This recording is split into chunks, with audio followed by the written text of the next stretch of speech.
Hello. I was pleased to get an invitation from Saeed Hamza Hassani to present a short video to you about the book Governing Higher Education Today.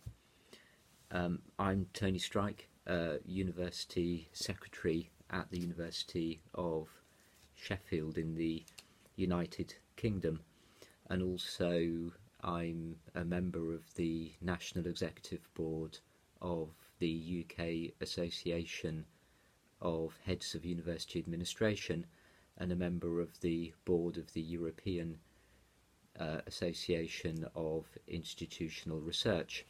And it's good, albeit by video, to be speaking to you in your seminar today, which I hope you will find valuable.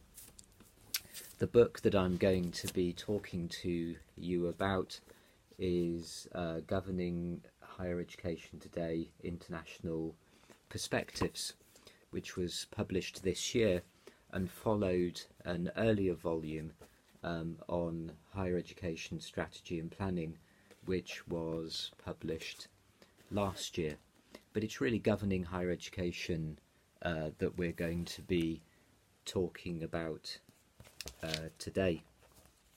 And the premise of the book that we're focusing on is that there are new dynamics or policy trends in higher education at a global level, but that the emerging national responses to the local context and to those global trends is having an impact on the way higher education institutions, universities, are led, managed and governed.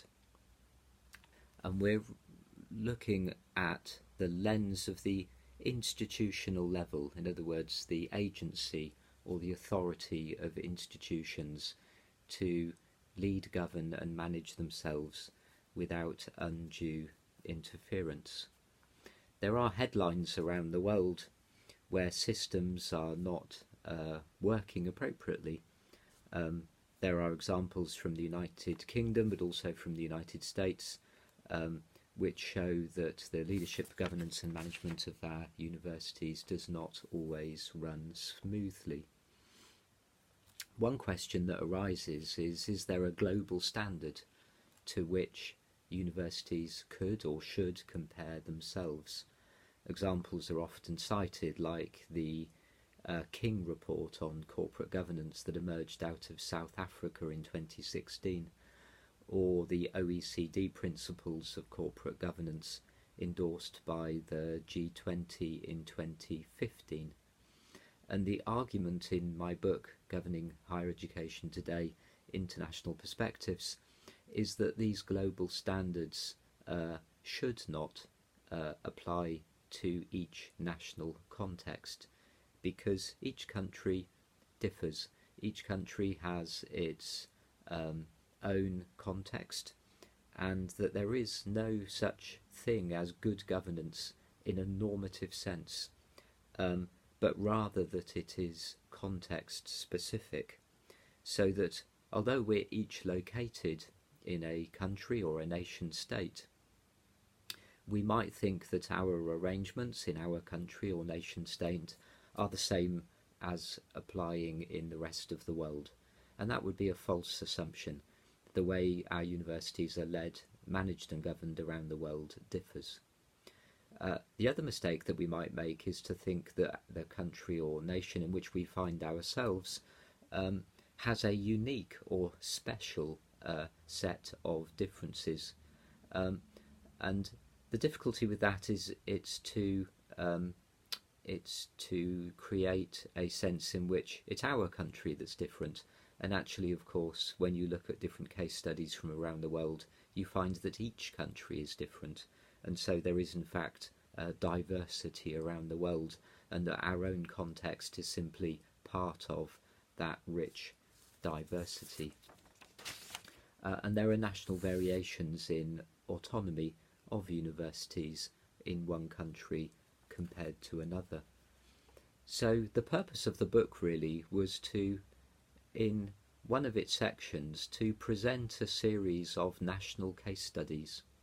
And the purpose of those is not necessarily to learn about how universities are led, governed and managed in that country, but rather to present them as an intellectual exercise to each of us.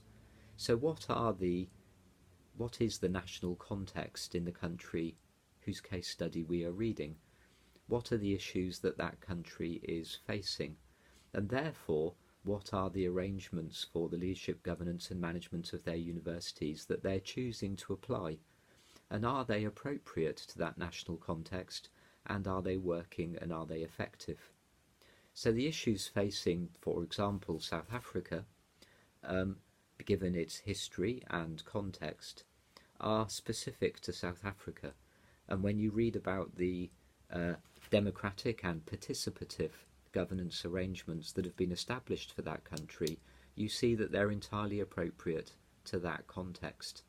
And it would be a mistake to import them to another country, say Canada.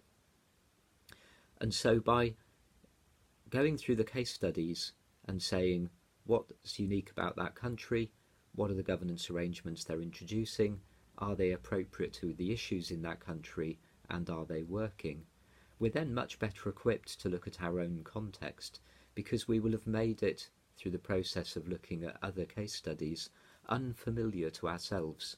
We'll have made something that we previously took for granted seem exotic to us.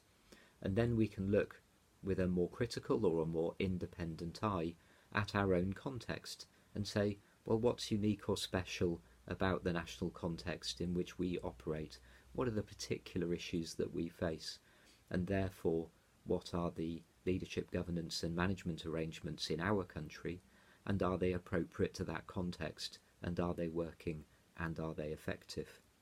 And then we can think about the things we might want to see change and the things that we might want to retain as unique characteristics and effective characteristics of the leadership, governance and management of the university sector in which we work.